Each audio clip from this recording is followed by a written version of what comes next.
ഗണിതശാസ്ത്ര മേളയിലെ ഒരു ഇനമാണല്ലോ ക്വിസ് മത്സരം. ഓരോ ക്വിസ് മത്സരത്തിനും 20 ചോദ്യങ്ങളാണ്.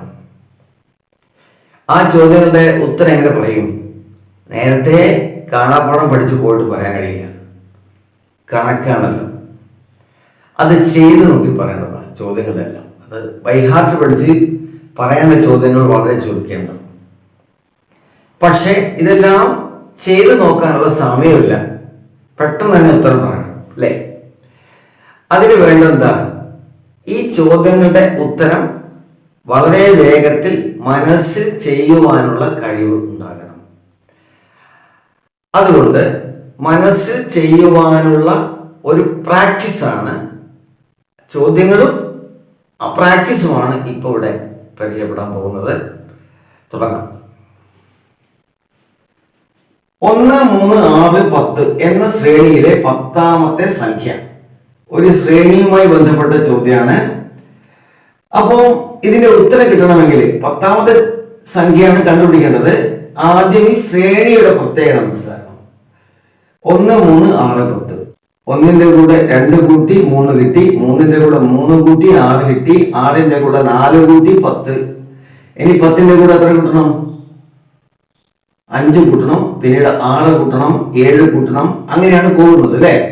ഇവിടെ 4 സംഖ്യ തന്നിട്ടുണ്ട്. ഇനി 5ാമത്തെ സംഖ്യ 10ന്റെ കൂടെ 5 കൂട്ടി 15, അതിന്റെ കൂടെ 6 കൂട്ടി 21, 7 കൂട്ടി 28, 8 കൂട്ടി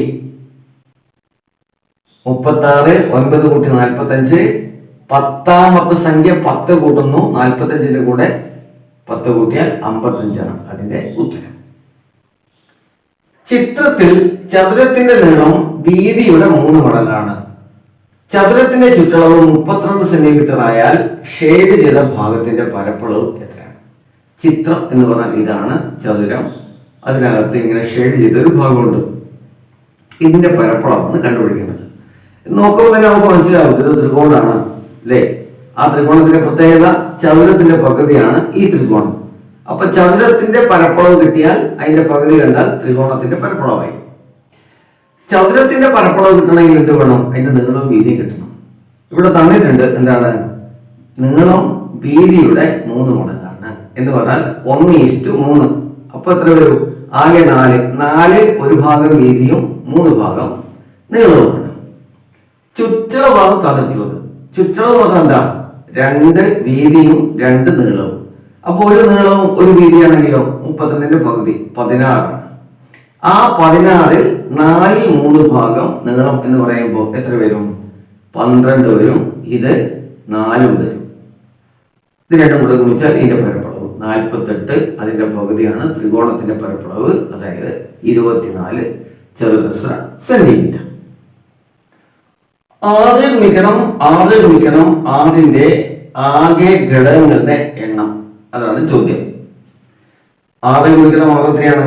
36. 36 ഗുണിക്കണം 6 216. അതായത് 216ന്റെ ആകെ ഘടകങ്ങളുടെ എണ്ണമാണ് കണ്ടുപിടിക്കേണ്ടത്. അത് മനസ്സിൽ തന്നെ കണ്ടുപിടിക്കണം.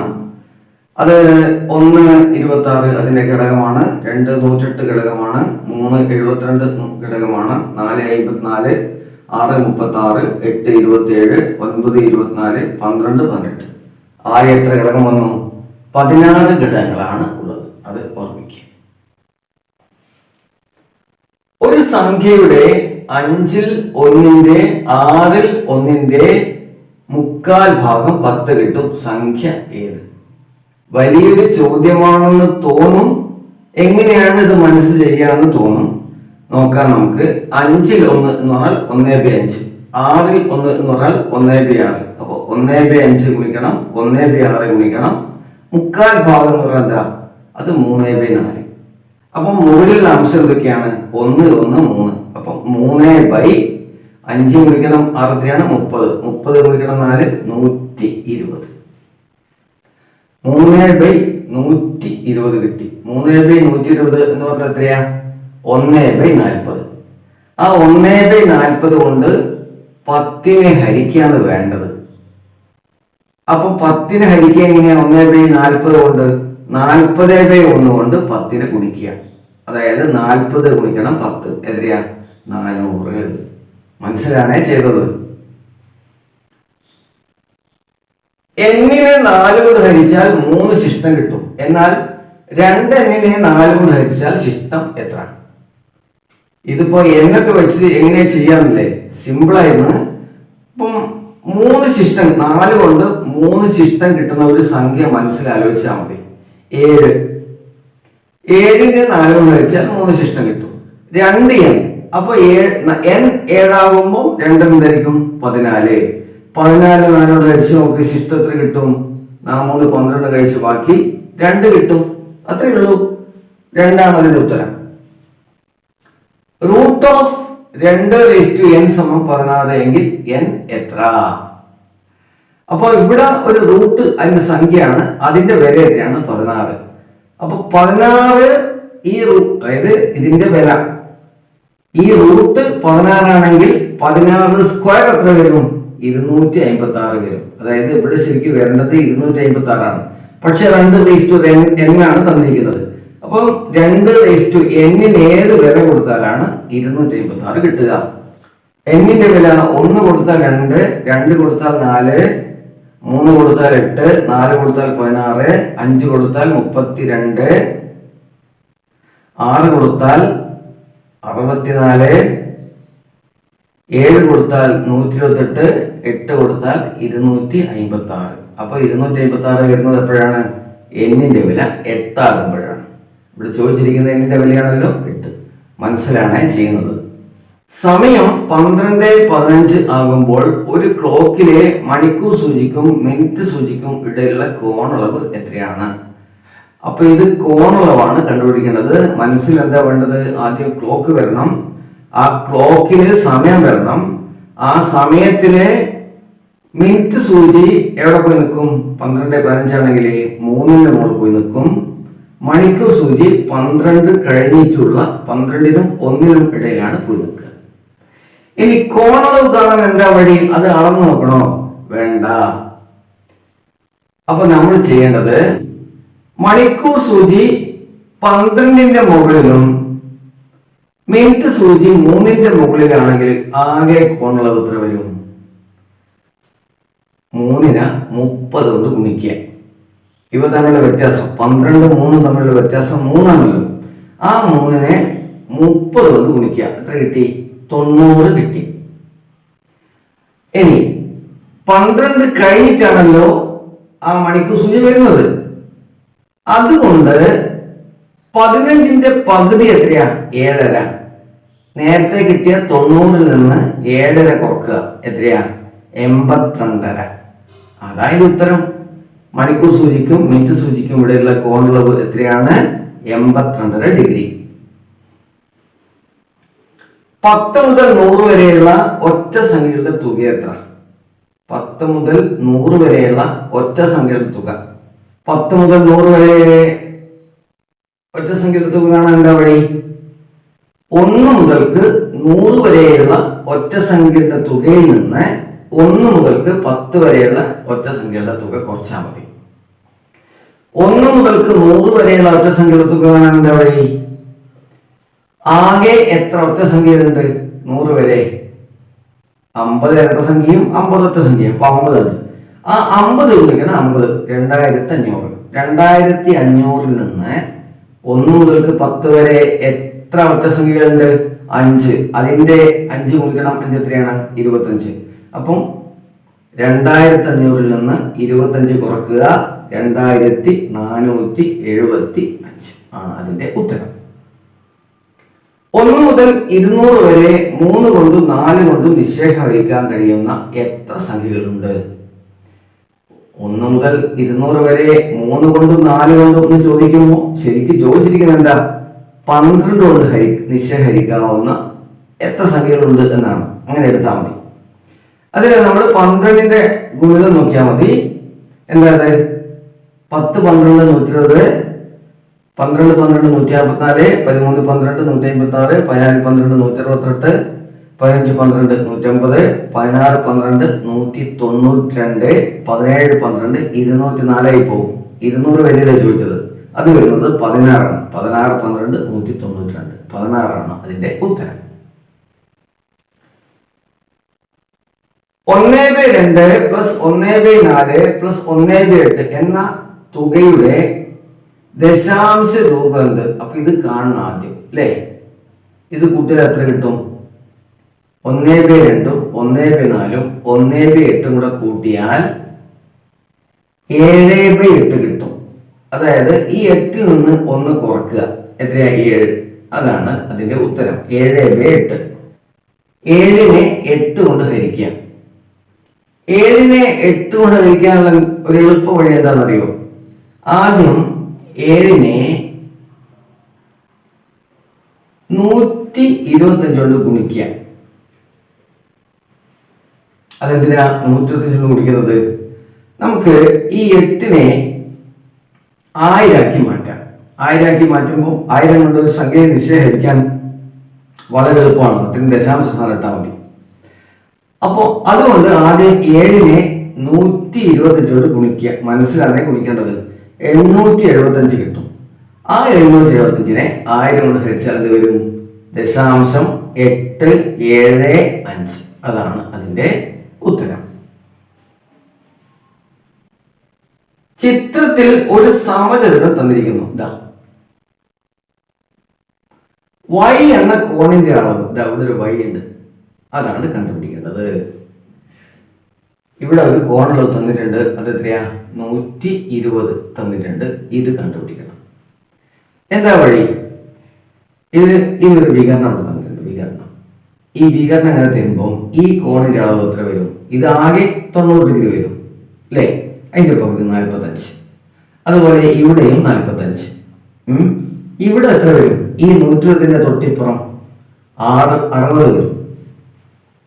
ഈ ഇവിടെ എത്ര വരും? 120 ബന്ധപ്പെട്ട് 60 വരും. അതെന്താ? ഇത് ഒരു രേഖീയ ജോഡിയാണല്ലോ. ഇത് 120 എന്നാൽ ഈ കോണ് ഇത് രേഖേന ഖണ്ഡിക്കുമ്പോൾ കിട്ടുന്ന കോണാണല്ലോ. അപ്പൊ ഇവിടെ 60 വരും. അപ്പൊ 60 ഇവിടെ കിട്ടി, 45 ഇവിടെ കിട്ടി. രണ്ടും കൂടെ കൂട്ടി എത്രയാ? 105. ഇതൊരു ത്രികോണാണല്ലോ. മൊത്തം കോണളവ് 150. അപ്പൊ ഇത് രണ്ടും കൂടെ കൂട്ടിയാൽ 105 എങ്കിൽ ഈ y എത്ര വരും? 75 ഡിഗ്രി. 1 മുതൽ 10 വരെയുള്ള എണ്ണൽ സംഖ്യകളുടെ ഗുണനഫലത്തെ ഏത് എണ്ണൽ സംഖ്യയോട് ഗുണിച്ചാൽ അതൊരു പൂർണ്ണ വർഗമാകും. അതിനെ 1 മുതൽക്ക് 10 വരെയുള്ള എണ്ണൽ സംഖ്യകളൊക്കെ ഗുണിച്ചു നോക്കി, എന്നിട്ട് പിന്നെ ഏത് സംഖ്യ കൊണ്ട് ഗുണിച്ചാൽ എന്നൊക്കെ നോക്കണം. അതിന്റെ ആവശ്യമില്ല. നമ്മുടെ മനസ്സിൽ 1 മുതൽക്ക് 10 വരെയുള്ള സംഖ്യകൾ എടുക്കുക. മനസ്സിൽ എടുത്തോ.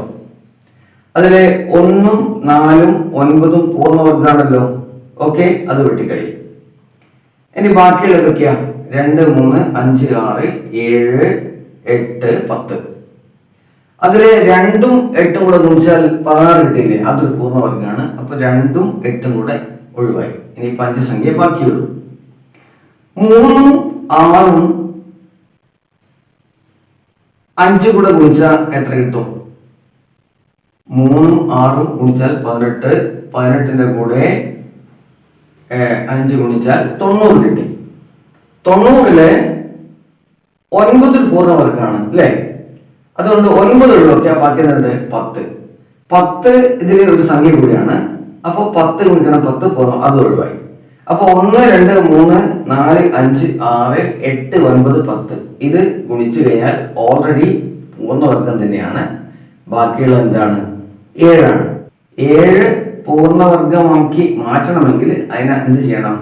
മറ്റൊരു 7 കൊണ്ട് ഗുണിക്കണം. അപ്പൊ ഉത്തരം എന്താണ്? 7. ഒരു പുസ്തകത്തിനും പേനയ്ക്കും കൂടി 24 രൂപയാണ് വില.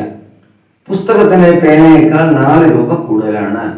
ഒരു പേന കൂടി വാങ്ങിയാൽ ആകെ എത്ര രൂപയാകും?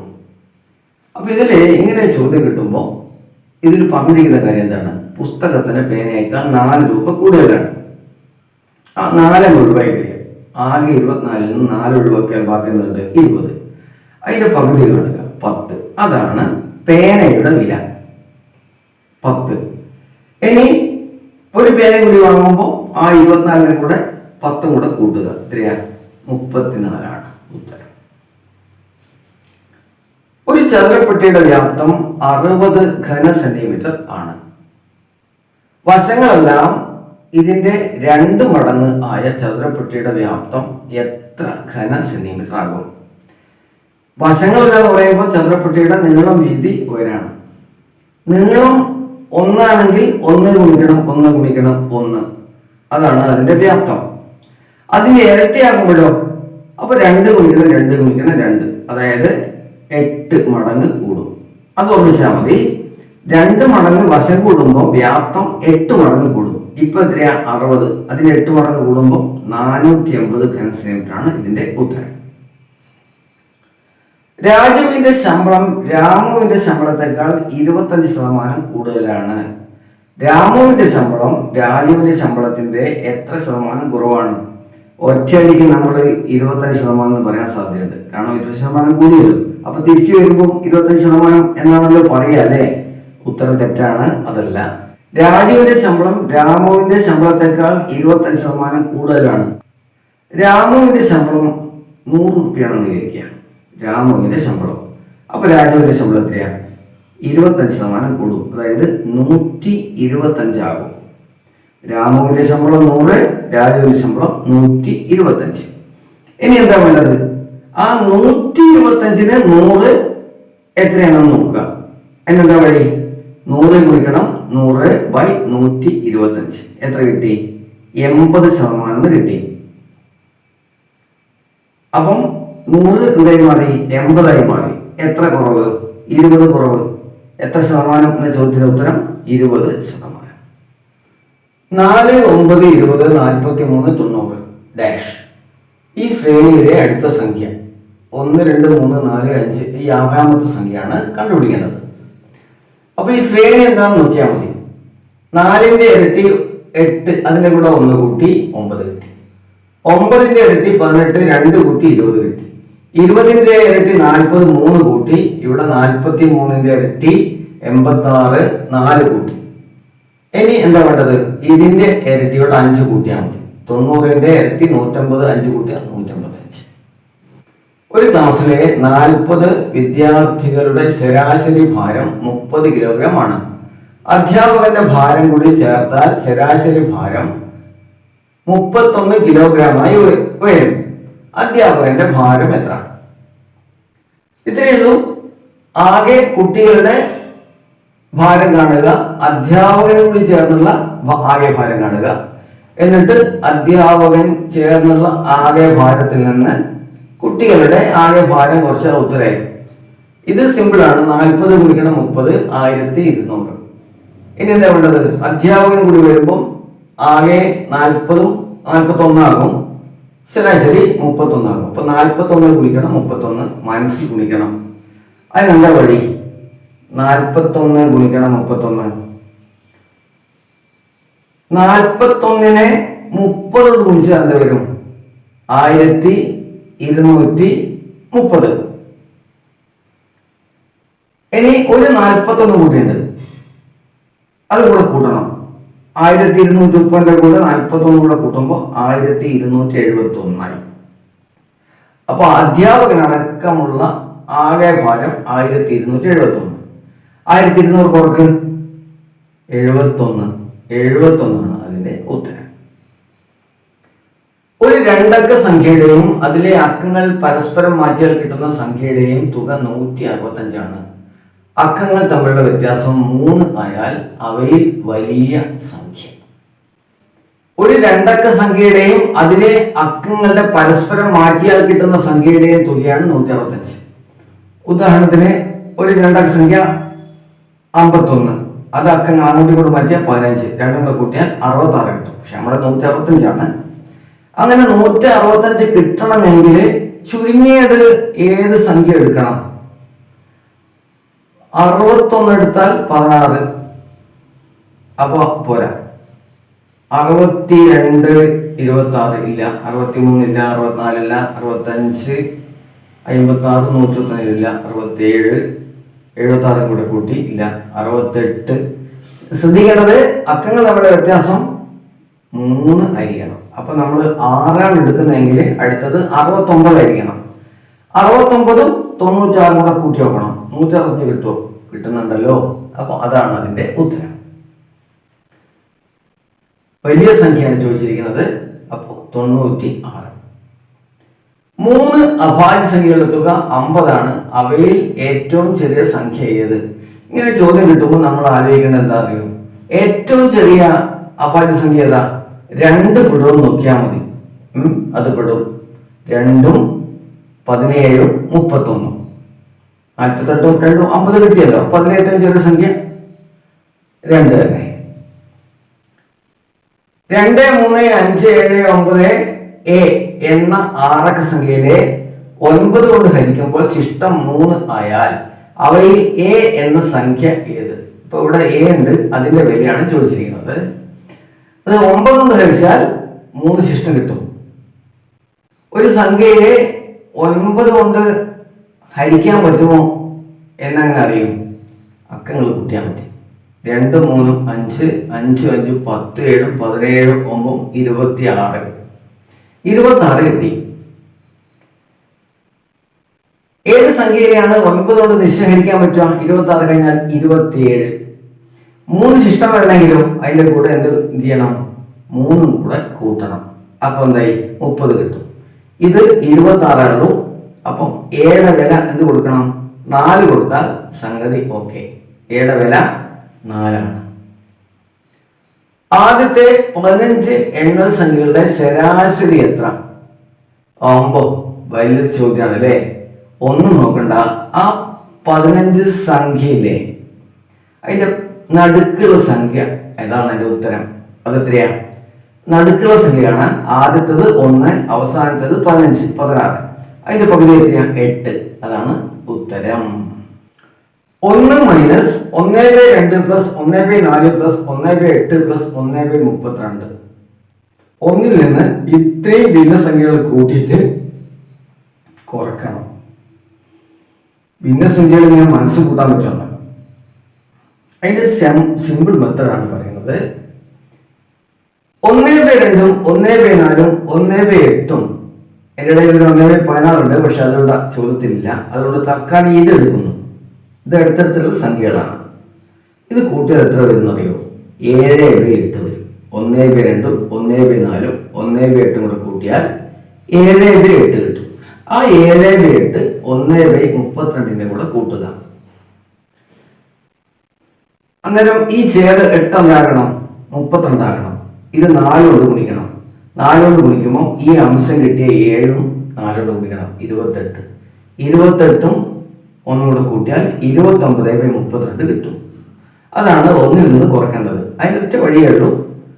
32ഉം 29ഉം തമ്മിലുള്ള വ്യത്യാസം കണ്ടാൽ മതി. എത്രയാ? 3. അപ്പം 3/32 ഇതിന്റെ ഉത്തരം. 1/2 സമം 0.5 ആയാൽ 1/0.0002 എത്ര? ഈ ഛേദത്തില് ദശാംശം കൂടുമ്പോൾ അംശത്തില് 0 കൂടും. അതാണ് അതിന്റെ കണക്ക്. അല്ലെങ്കിൽ ദശാംശസ്ഥാനം ഒഴിവാകും. അത്രയും ഒഴിവാകും. ഇവിടെ ഇപ്പൊ 0.5 കിട്ടിയ 1/2 1/2. ഇതിപ്പോ 0.2 ആണെങ്കിൽ ഇത് 5 ആയിരിക്കും. അപ്പൊ 0.2 സ്ഥാനത്ത് 5 വരും. ഇങ്ങോട്ടേക്ക് 0 വന്നപ്പോ അതെന്തായി? 50 ആയി. വീണ്ടും 500 ആയി. വീണ്ടും 5000 ആയി. അപ്പൊ 1/0.0002 എന്ന് പറഞ്ഞാൽ അതിന്റെ വില 5000 ആണ്. 5ന്റെ ആദ്യത്തെ 12 ഗുണിതങ്ങളുടെ തുക. 5ന്റെ ആദ്യത്തെ 12 ഗുണിതങ്ങൾ ഏതൊക്കെയാണ്? തുടങ്ങുന്നത് 5ൽ നിന്ന് തുടങ്ങും. 5ന്റെ ആദ്യത്തെ ഗുണിതം 5 ആണ്. 12 ആകുമ്പോൾ 12ാമത്തെ സംഖ്യ 12 ഗുണിക്കണം 5, 60. സിമ്പിൾ ആണ്. ഈ 5ഉം ഈ 60 കൂട്ടുക, 65. എന്നിട്ട് 12 ആണല്ലോ. 12ന്റെ പകുതി എത്രയാ? 6. ആ 6 ഗുണിച്ചാൽ മതി. 390. 65 ഗുണിക്കണം 6. 3 പ്ലസ് 3/30 പ്ലസ് 5/500 പ്ലസ് 7/7000ത്തിന്റെ ദശാംശ രൂപം എന്താണ്? 3/30 എന്ന് പറഞ്ഞാൽ 0.1. 5/500 എന്ന് പറഞ്ഞാൽ 0.01. 7/7000 എന്ന് പറഞ്ഞാൽ 0.001. അതായത് 3+0.111. അതാണ് ഇതിന്റെ ഉത്തരം. 25 ചോദ്യവും അതിന്റെ ഉത്തരവും മനസ്സിൽ എങ്ങനെയാണ് അത് ചെയ്യാം എന്നുള്ള വഴിയുമാണ് ഇപ്പൊ പരിചയപ്പെടുത്തിയത്. ഓക്കെ.